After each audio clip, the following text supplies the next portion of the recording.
chako kani to kanisa be osegabedo nade ka girilet gi siasa to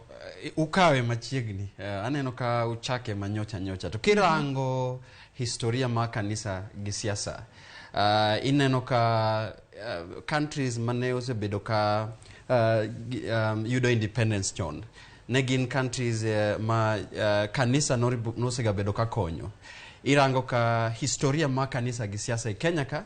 inyalo bedo traced ndalo mane multi-party ochakore. Ineno ka Reverend Joya gi joma ne osewuok ka gikwedo gik mane timore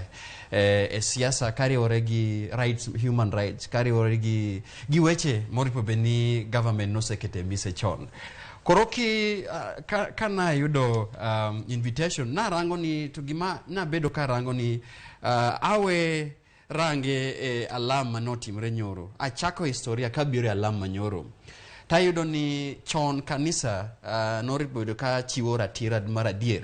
kendo miji mwelekeo kalore gi weche siasa kendo yudo ka jodolo ne chung ne kao kang maber kagi wacho ni to kalure gi weche matimore e piny ka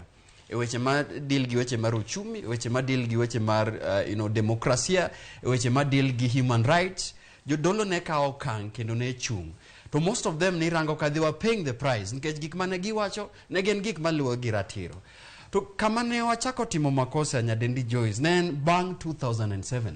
kineno ka post election violence